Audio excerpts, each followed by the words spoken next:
నిన్న నా దగ్గరికి ఒక కపుల్ వచ్చారనమాట. She is around 30 years, husband ఒక 35 years. తనకి చిన్న ఏజ్లోనే ఎగ్స్ బాగా తగ్గిపోయాయి. AMH 0.4, 0.5 వరకు వచ్చేసింది. బట్ తన ఎగ్స్తోనే ట్రై చేద్దాం అనుకుంటుంది. IVF సజెస్ట్ చేశారు, అంతవరకు బాగానే ఉంది. మల్టిపుల్ సెంటర్స్లలో కూడా మీకు ఎగ్స్ అది AMH తగ్గిపోయింది కాబట్టి, అండ్ మీ హస్బెండ్కి కూడా కౌంట్ తక్కువ ఉంది కాబట్టి IVF would be the better solution for you అని చెప్పారు. సో ఆ కపుల్ చాలా సెంటర్స్ తిరిగారు, మరి ఎక్కడ ఎందుకు స్టార్ట్ చేసుకోలేదు అన్నది నాకు అర్థం కాలేదు. నా దగ్గరికి వచ్చారు, నేను కూడా అన్నీ చెప్పాను, అమ్మా మీరు IVF చేసుకుంటేనే బాగుంటుంది అన్నారు. ఫైనాన్షియల్ కౌన్సిలింగ్ కూడా అయిపోయింది. దే ఆర్ విల్లింగ్, అంటే మనీ రిలేటెడ్ ప్రాబ్లం ఏమీ లేదు, ఇద్దరు మంచిగా ఎడ్యుకేటెడ్ అండ్ ఇద్దరు కూడా జాబ్ చేస్తున్నారు. సో ఫైనల్గా మళ్ళీ ఫైనాన్షియల్ కౌన్సిలింగ్ అంతా అయిపోయాక నా దగ్గరికి వచ్చారనమాట. వైఫే వచ్చింది, హస్బెండ్ రాలేదు. ఆయన వచ్చిన తర్వాత వైఫ్ వచ్చి ఫస్ట్ టాపిక్ స్టార్ట్ చేసిందనమాట.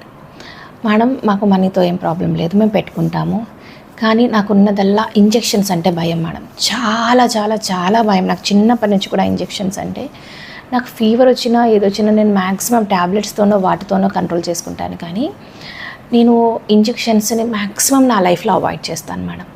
కానీ ఇక్కడ చూస్తేనేమో IVF అంటేనే నంబర్ ఆఫ్ ఇంజెక్షన్స్ ఉన్నాయి, మరి నాకు ఇంకో సొల్యూషన్ ఏమీ లేదా, IVFకే వెళ్ళాలి, కానీ ఈ నెంబర్ ఆఫ్ ఇంజెక్షన్స్ని నేను తగ్గించుకోలేనా, ఎట్లా మరి అని అడిగిందనమాట. దెన్ ఐ టోల్డ్ హర్, ఉన్నాయమ్మా చాలా సొల్యూషన్స్ ఉన్నాయి, డోంట్ వర్రీ అబౌట్ ఇట్, మీరు ట్రై చేయొచ్చు, తక్కువ ఇంజెక్షన్స్తో కూడా మనం ట్రై చేయొచ్చు, తక్కువ డోసేజ్తో కూడా ట్రై చేయొచ్చు, లేదు అంటే న్యాచురల్ సైకిల్ IVF కూడా ఉంది.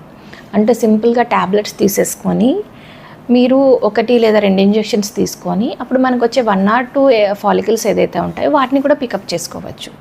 సో ఎవరైతే కపుల్స్ బాగా ఇంజెక్షన్స్ చూసి అరే ఇంత పెయిన్ ఉంటుందా అని చూసి భయపడి IVF ట్రీట్మెంట్ చేసుకోకుండా ఉంటారో అలాంటి కపుల్స్కి అందరికీ కూడా మన దగ్గర పద్ధతులు ఉన్నాయండి. నొప్పి ఎక్కువగా లేకుండా, నెంబర్ ఆఫ్ ఇంజెక్షన్స్ ఎక్కువ లేకుండా కూడా మనం చేసుకోవచ్చు. అందులో 3 పద్ధతులు ఉంటాయన్నమాట. ఒకటేమో PPAS, అందులో ఏంటంటే మనం ఇంకో 2-3 ఇంజెక్షన్స్ ఏవైతే ఇస్తామో IVFలో, అందులో ఒక ఇంజెక్షన్ ఇచ్చి ఇంకో ఇంజెక్షన్ ప్లేస్లో మనం ట్యాబ్లెట్స్ యాడ్ చేసేస్తామన్నమాట. ఇంకొక పద్ధతి ఏంటంటే మినిమల్ స్టిమ్యులేషన్ ప్రోటోకాల్. ఇందులో ఏంటంటే మనం నెంబర్ ఆఫ్ ఇంజెక్షన్స్ తగ్గిస్తాము, నెంబర్ ఆఫ్ డోసెస్ తగ్గిస్తాము.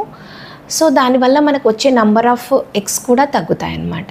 ఇది ఎవరికంటే ఆల్రెడీ ఒక బేబీ ఉన్నారు, మేము ఓన్లీ ఒక నెక్స్ట్ బేబీ కోసం ట్రై చేస్తున్నాము, సో మాకు 2 ఎంబ్రియోస్ వచ్చినా సరిపోతుంది అని ఎవరైతే ఉంటారో అలాంటి వాళ్ళకందరికీ ఈ పద్ధతి సరిపోతుందండి. సో ఈ రెండింటిని గురించి కూడా నేను ఇంతకుముందు వీడియోస్లో ఎక్స్ప్లెయిన్ చేశాను. ఇప్పుడు ఈ కపుల్ ఏంటంటే మాకు అస్సలే ఇంజెక్షన్స్ అంటే వద్దు, పెడితే మీరు ఒక 2 or 3 ఇంజెక్షన్స్ పెట్టండి, అంతకు మించి అసలు I'm totally afraid of injections అన్న వాళ్ళకి ఏంటంటే న్యాచురల్ సైకిల్ IVF అన్నది కూడా చేసుకోవచ్చండి. న్యాచురల్ సైకిల్ IVFలో ఏంటంటే ఓన్లీ ట్యాబ్లెట్స్ ఇస్తాము, అంటే బేసిక్ ఓవ్యులేషన్ ఇండక్షన్ ట్యాబ్లెట్స్ అది పెట్టుకొని, ఒకవేళ పేషెంట్ ఒప్పుకుంటే 1 or 2 ఇంజెక్షన్స్ మైల్డ్ ఇండక్షన్ పెట్టేసుకొని ఏవైతే 1 egg వస్తుందో 2 egg వస్తుందో ఫాలికల్స్, ఆ ఫాలికల్స్ని మనం తీసేసుకొని పికప్ చేసుకొని చూడొచ్చు. దీంట్లో ఏంటంటే మనకు number of follicles, number of eggs వచ్చే ఛాన్స్ ఇంకా కొంచెం తక్కువ ఉంటుంది అన్నమాట. బట్ ఇంకా కొంచెం తక్కువ ఉన్న అదృష్టం అంటే పేషెంట్ కండిషన్ని బట్టి మంచిగా ఉన్న వాళ్ళకి 1 or 2 ఫాలికల్స్ వచ్చేసే ఛాన్స్